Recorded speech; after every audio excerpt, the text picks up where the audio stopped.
Imagine a multi-million-dollar government corruption scandal breaks open, involving missing public funds. But instead of an independent inquiry, the committee running the investigation is chaired by the exact same politician implicated in the crime. That is precisely what is happening right now.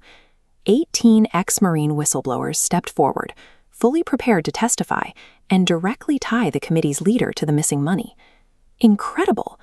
Instead of stepping down to allow an impartial review, the chairperson went on the offensive. He filed criminal libel suits against the very whistleblowers trying to expose him and threatened them with arrest. In law, there is a standard known as the Caesar's wife principle. It dictates that anyone investigating a crime must be completely beyond reproach, with zero personal stake in the outcome. But the system is actively working to suppress the evidence. Political allies of the chairperson are intervening during official hearings, using their positions to block the ex-Marines from submitting their testimony. This creates a legal crisis. How can a committee operate with this level of brazen conflict of interest? To figure out where they got the authority to investigate themselves, we have to look at a highly calculated political maneuver. To understand the power grab, we have to rewind the timeline to a highly disputed Senate walkout. That moment of chaos created a sudden leadership vacuum. Under the 1987 Philippine Constitution, there is a foundational rule for claiming power. Electing Senate officers requires a majority vote of all elected members. Out of 24 elected seats, a faction needs exactly 13 votes to establish legitimate leadership. The rogue faction only possessed 12 votes.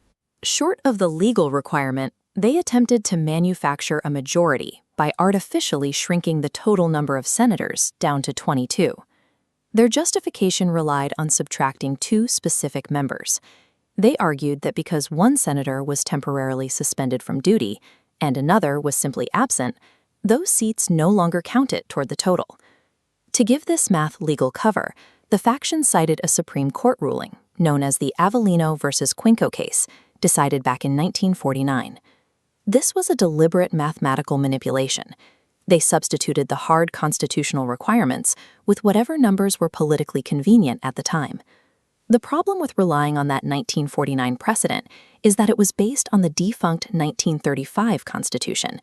It holds absolutely zero legal weight over the explicit text of the 1987 Constitution we use today.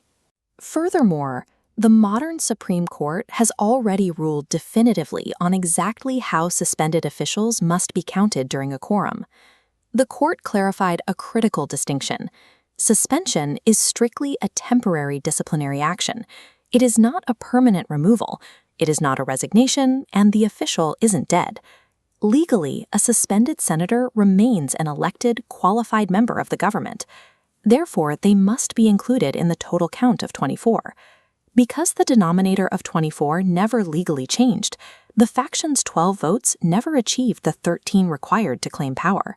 The entire foundation of their authority collapses. With the math exposed, the immediate consequence is clear.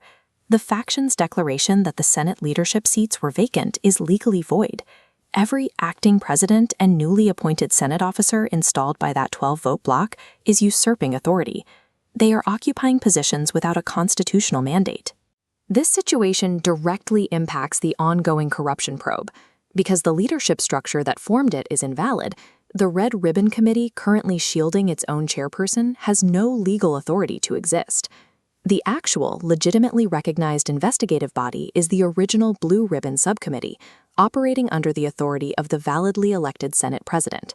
This has triggered a direct institutional standoff. The legitimate committee is actively trying to hear the testimony of the 18 whistleblowers, while the illegitimate faction physically and legally blocks them at the doors. The bureaucratic fallout of this is also looming. Unauthorized leaders signing payrolls and issuing subpoenas could face severe personal financial liability from the Commission on Audit for misusing government funds. Manipulating constitutional math allows accused politicians to usurp authority, rewrite the rules, and silence the truth to protect themselves.